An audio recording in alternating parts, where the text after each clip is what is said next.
Jeg vil gerne introducere jer til det nye iCar Plus. En ny rummelig model med høj komfort, stor køreglæde, kraftige motorer og lang rækkevidde. Følg med på de kommende video, hvor vi vil introducere jer til køretøjet.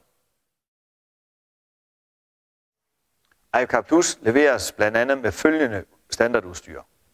Soltag, der kan åbnes i 3 trin for god ventilation. Stor forrude med sprintler og visker. Kraftige LED-lys, der kan blænde op og ned. Og kraftige skivebremser til optimal nedbremsning. Højt placerede baglygter for synlighed og sikkerhed.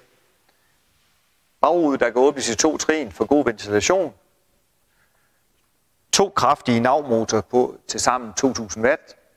Og ikke mindst stor døråbning for god adgang. Nu vil jeg vise, hvordan man starter en iCar Plus. iCar Plus har nøglefri start. Det vil sige, at man træder på bremsen, holder startknappen ind i 2 sekunder. Så er køretøjet til tænding og klar til at køre. Her ser I gearvælgeren. R. Reverse for at få den i bakgear, hvor der fremgår skærmen med et bakkamera bliver tændt. I midten er der neutral, altså frigear, hvor endet står inde i displayet. D for drive, hvor man kan vælge mellem sport, og E for eco, som er reduceret effekt og længere rækkevidde. Her blænder det op på lang lys, som også fremgår af displayet, og blænder ned igen på nærlyset. Her er der blinklys til venstre og til højre, som også fremgår op på displayet. Og til sidst har vi hornet. iCar Plus har et touchskærm. Touchskærmen viser følgende. Her i bunden ser man batteriniveauet. Grunden til, at der er 2 her vist, det er, fordi der har 2 batterier. Det vil sige, det er versionen med lang rækkevidde. Så har man en kilometertæller, der simpelthen viser, altså en triptæller, der viser, hvor langt køretøjet har kørt. Heroverfor er der funktionerne mellem radio og Bluetooth.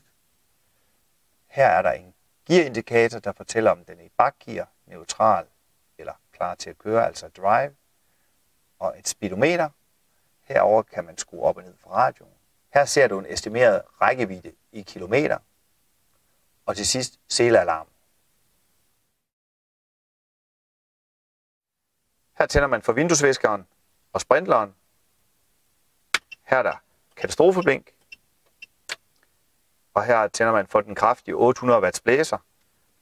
For kold luft og for varm luft. Her er der USB-lader til telefon eller navigation. Og nu er vi klar til at køre, så her har vi speederen, som er meget nemt doserbar.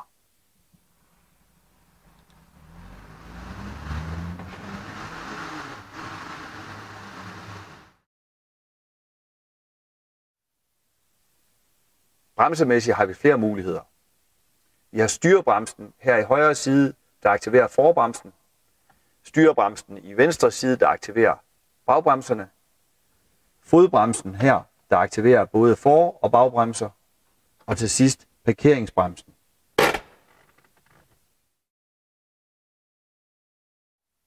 Sædejustering har man her, hvor man kommer frem og tilbage, og hvor ryglænet sætning kan ændres, som også gør, at det fremmer pladsen, når man skal bag i. Her er der kopholder og aflægningsplads, eventuelt til telefon. Nu vil jeg vise jer adgangen ned til batterierne. Man løsner disse 2 hængsler, man har her. Så vil sidde her med 2 hænder. Så har man batterierne hernede. Nu vil jeg vise jer hurtigt, hvordan man tager batteriet ud, hvis man ønsker at tage det med indenfor ladet. Man løsner lige bøjlen her. Sådan. Så tager man bøjlen ud her. Klikker ledningen af.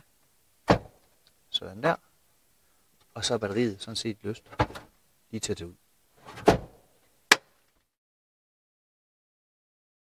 Når du skal have en iCar Plus, har du stikket lige her. Åbner op her. Sætter stikket i.